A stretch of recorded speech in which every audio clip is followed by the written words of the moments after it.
Hello to everyone. आज मैं फिर आपके लिए एक नया टॉपिक लाई हूँ जिसमें हम बात करेंगे उत्पादन संभावना वक्र के बारे में कि उत्पादन संभावना वक्र होता क्या है और इसकी विशेषताएं क्या क्या हैं और इस चित्र एवं तालिका की सहायता से इसे कैसे समझा जा सकता है। तो जो उत्पादन संभावना वक्र होता है वह वक्र उत्पादन संभावना वक्र वह वक्र है जो दो वस्तुओं के विभिन्न संयोगों को प्रकट करता है जिनका उत्पादन उपलब्ध संसाधनों द्वारा किया जा सकता है। मतलब कि यह किसी भी दो वस्तुओं के उत्पादन को दर्शाता है जिसमें हम अपने सारे संसाधन लगाते हैं। पीपीसी की रचना मतलब कि उत्पादन संभावना वक्र की रचना निम्न मान्यताओं पर आधारित है जिसमें क्या है कि संसाधन दिए हुए हैं और दिए हुए संसाधनों का पूर्ण प्रयोग एवं कुशल प्रयोग किया जा रहा है। मतलब कि हमारे पास जितने भी संसाधन हैं उनका हम अच्छी तरीके से प्रयोग कर रहे हैं। और अगला है प्रौद्योगिकी उत्पादन की तकनीक स्थिर है, मतलब उत्पादन की जो तकनीक है उसमें कोई परिवर्तन नहीं हो रहा है, जिसको हम एक उदाहरण की सहायता से समझेंगे। मान लीजिए कि एक अर्थव्यवस्था यह निर्णय लेती है कि वह अपने उपलब्ध संसाधनों तथा उपलब्ध तकनीक के द्वारा केवल दो वस्तुओं गेहूं तथा कपड़े का उत्पादन करेगी। यहाँ हमने दो एग्जाम्पल लिए हैं, एक गेहूं का और एक कपड़ा का। गेहूं का जो उत्पादन है वो हमने लाख टन में लिया है और जो कपड़े का उत्पादन लिया है वो 1000 गांठों में लिया है। अब आगे देखते हैं, यदि उत्पादन के सारे संसाधन केवल गेहूं के उत्पादन के लिए प्रयोग किए जाएं तो 100 लाख टन गेहूं का उत्पादन किया जा सकता है। मतलब कि हमने सारे संसाधन किस में लगा दिए, गेहूं के उत्पादन में, तो हमारा 100 टन गेहूं हो रहा है। इसके विपरीत यदि उत्पादन के सारे संसाधन केवल कपड़े के उत्पादन के लिए प्रयोग किए जाएं तो 4000 गांठे कपड़े का उत्पादन किया जा सकता है।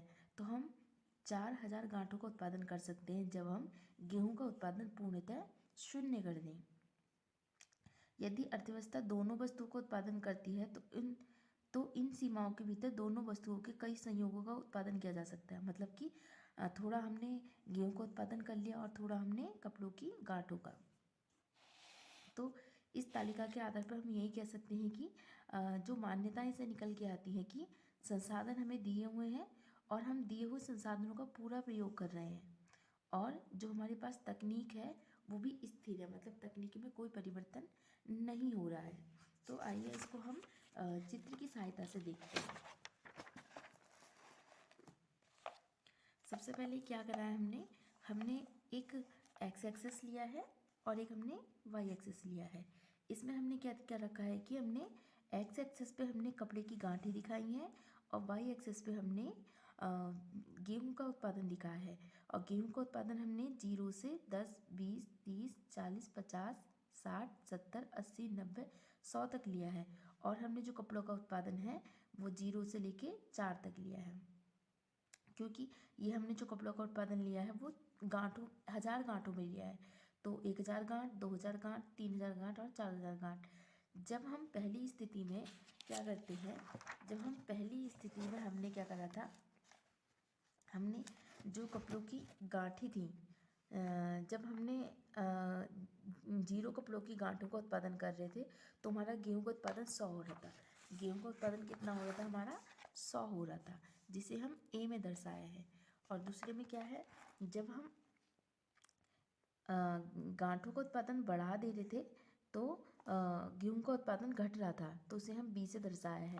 फिर हमने गांठों का उत्पादन बढ़ा के 2000 करा तो हमारा जो गेहूं का उत्पादन था वो सी हो गया। उसके बाद गांठों का उत्पादन में 3 करा। गेहूं का उत्पादन हमने जैसे 40 करा और हमने जो गांठों का उत्पादन था वो बढ़ा दिया। और जैसे ही हमने गेहूं का उत्पादन पूरी तरह बंद कर दिया तो हम सारे संसाधन हमने कपड़ों की गांठों में लगा दिए। तो उत्पादन संभावना वक्र यही कहता है कि दो वस्तुओं के प्राप्ति संयोगों को दर्शाता है कि हम सारे संसाधनों का प्रयोग करके कैसे अपने उत्पादन की संभावना को बढ़ा सकते हैं। तो कल हम इसकी विशेषताओं के बारे में बात करेंगे। Thank you.